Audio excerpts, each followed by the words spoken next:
ایک خاتون نے مجھے کہا کہ میری نند نے مجھ سے پوچھا کہ آپ واقعی اتنی انوسینٹ ہیں، اتنی بھولی ہیں، آپ کو کسی کی بات کی سمجھ نہیں آتی، کوئی فرد آپ کے ساتھ کیا معاملہ کیوں کر رہا ہے، یا یہ ہے کہ آپ جان بوجھ کر اس کا رسپانس نہیں کرتی؟ تو جو بھابھی تھی اس نے مجھے بتایا کہ میں نے اسمائل دے کے بات ختم کر دی کہ آپ جو بھی سمجھ لو۔ ایسا نہیں ہوتا کہ انسان کو سمجھ نہیں آ رہی ہوتی کہ اس کے ساتھ برا معاملہ کیا جا رہا ہے۔ میں ایک ایسی لڑکی کو جانتی ہوں جس کے سسرال والوں نے اسے قبول ہی نہیں کیا، نہ اس کو شکل و صورت سے قبول کیا، نہ اس کے اعمال سے قبول کیا، نہ اس کے گھرانے سے اسے قبول کیا، بس حادثاتی طور پر نکاح تو ہو گیا، اب قبولیت ذرا بھی نہیں تھی۔ لیکن اس لڑکی نے بنیادی اصول اپنا لیے کہ میں نے کسی سے بدگمان نہیں ہونا، میں نے بری سوچ دل کے اندر نہیں رکھنی اور خدمت کرنی۔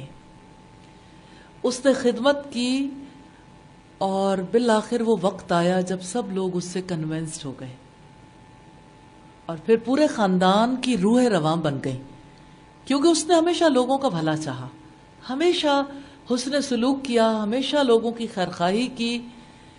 تو اپنا آپ منوانے کے لیے وقت چاہیے، اور ایک مومنہ کو تو یہ یقین ہے کہ کوئی نہ مانے، اللہ تعالیٰ کو تو معلوم ہے، اور جو اللہ کی خوشی کے لیے سب کچھ کرتا ہے اس کو کسی کے اپریسیشن کی پرواہ بھی نہیں رہ جاتی، اور اس طرح حسن سلوک کرنا آسان ہو جاتا ہے۔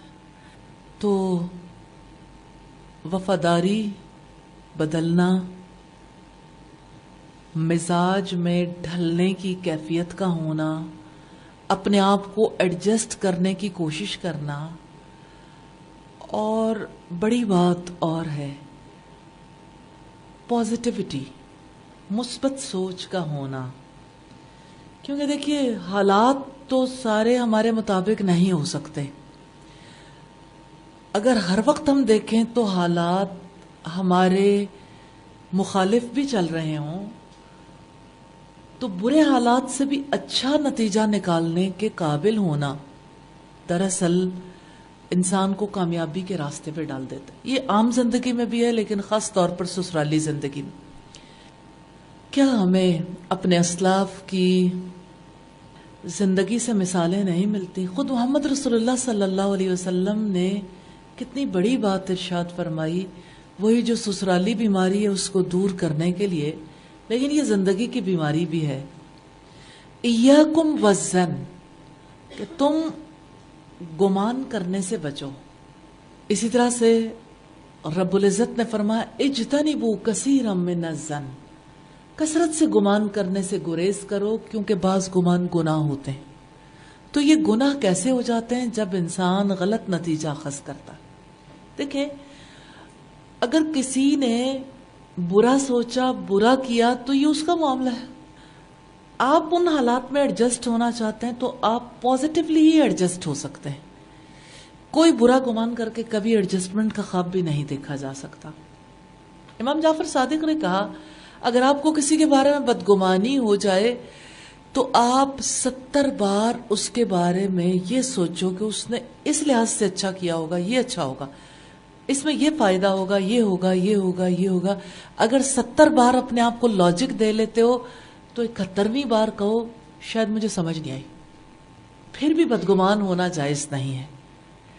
اب آپ اگر پریکٹیکل لائف میں دیکھیں تو ہمارے گھرانوں میں ایسا نہیں ہوتا، لڑکی کو یہ بات سمجھائی نہیں جاتی کہ آپ نے بدگمانی سے بچنا۔ کتنی سادہ سی بات ہے، ہر ماں سمجھا سکتی ہے، لیکن بدگمان مائیں جن کی زندگی کا پیٹرن ہی بدگمانی پر ہے، جو خود ساری زندگی کڑتی رہیں، جو خود بدگمانی سیکھ چکی، وہ کیسے کسی کو حسن ظن کا درس دے سکتے ہیں؟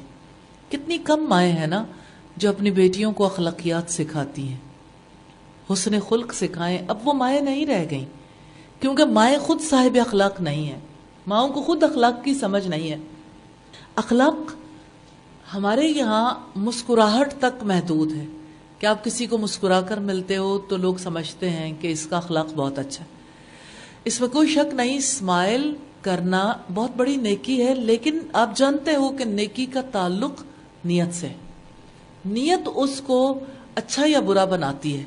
تو اگر کسی کے دل میں کسی کے خلاف طوفان پل رہا ہے اور وہ محض مسکرا رہا ہے، اس کے دل میں ایک بھی اچھا گمان نہیں ہے دوسرے کے بارے میں، تو اس کا مطلب یہ ہے کہ اس کی مسکراہٹ کی نیت فرق ہوگی. لیکن اس بارے میں ہمیں اپنی طرف دیکھنا چاہیے. دوسروں کی نیتوں پر شک کرنے کا ہمارا کوئی حق نہیں ہے. ہمیشہ نادان لوگ دوسروں کے بارے میں سوچتے ہیں کہ انہوں نے کیا سوچا، کیا کیا، کس لیے کیا، کیوں کیا. اور ہمیشہ دانش مند لوگ یہ سوچتے ہیں کہ کسی نے جو بھی کیا، جس نیت سے بھی کیا، اگر اس کا ظاہر درست ہے تو ٹھیک ہے، اور خاص طور پر تعلقات نبھانے کے لیے تو حسن ظن لازم ہے. کسی نے برا بھی کیا، آپ اچھا گمان رکھیں گے تو آپ کے لیے آگے جانے کا چانس ہے، آپ پازیٹیوٹی کے تحت آگے جا سکتے ہو. پھر آپ دیکھیے کہ نفع کتنا ہے نا، اندر کی آگ سے بچ گئے، آپ کے اندر الاؤ نہیں بھڑکے گا.